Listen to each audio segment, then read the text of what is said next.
Bro, lu pasti udah dengar soal kabar heboh ini kan? Perselingkuhan di antara Baim Wong dan Paula Verhoeven. Baim sampai menuduh Paula selingkuh sama teman dekatnya dan Baim sekarang gugat cerai. Gila kan? Kabar ini langsung meledak di media. Tapi bro, kita nggak cuma mau bahas gosipnya doang. Gue mau ajak lo buat lihat dari sisi yang lebih dalam. Mulai dari psikologi, makna hidup, dan apa pelajaran yang bisa kita ambil dari masalah sebesar ini. Yuk kita bahas.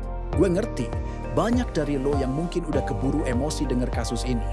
Ya, siapa sih yang nggak bakal kaget kalau pasangan selebriti yang kita kenal solid kayak Baim dan Paula tiba-tiba kena isu kayak gini? Tapi tenang, kita akan lihat ini dari perspektif psikologi bro. Kita akan bongkar, kenapa sih perselingkuhan bisa terjadi? Apa yang rusak di sebuah hubungan? Dan gimana caranya kita bisa belajar dari hal-hal kayak gini? Oke, jadi gini. Perselingkuhan itu sebenarnya lebih dari sekadar fisik. Dalam psikologi, perselingkuhan sering banget terjadi karena ada sesuatu yang kurang di hubungan. Biasanya soal emosional.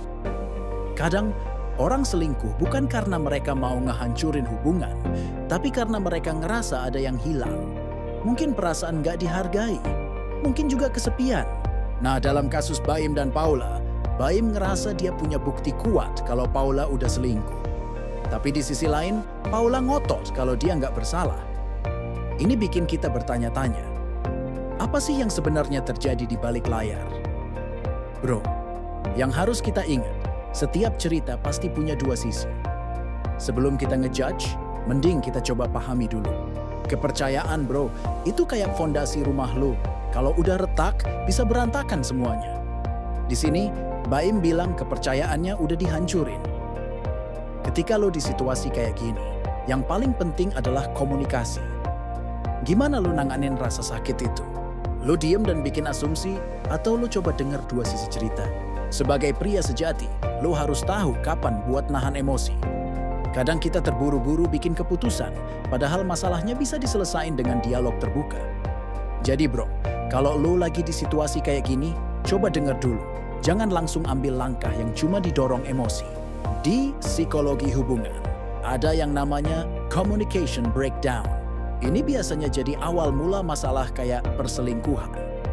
Ketika lo nggak lagi ngobrol secara jujur, atau lo nggak ngungkapin perasaan lo, masalah mulai menumpuk.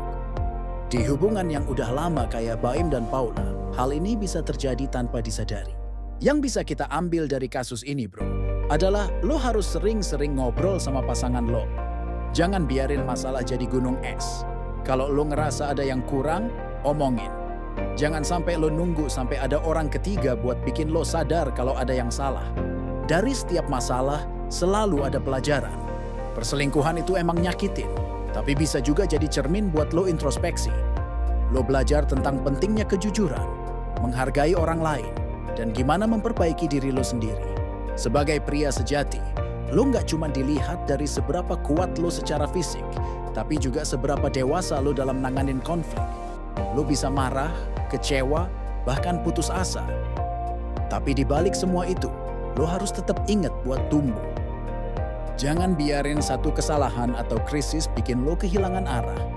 Jadi bro, dari kabar perselingkuhan ini, yang bisa kita ambil adalah pentingnya buat jaga komunikasi dan kepercayaan dalam hubungan. Nggak ada hubungan yang sempurna, semua perlu usaha. Kalau kepercayaan udah terguncang, lo bisa pilih. Apakah lo mau nyerah atau justru belajar dari situ? Sebelum lo ngehakimin siapa yang salah atau benar di kasus ini, coba ambil waktu buat merenung. Setiap krisis adalah kesempatan buat lo buat introspeksi, tumbuh, dan jadi pribadi yang lebih baik. Gua harap dari cerita ini, lo bisa belajar sesuatu buat hubungan lo sendiri. Terima kasih udah nonton. Jangan lupa like, share, dan subscribe. Sampai ketemu di video berikutnya.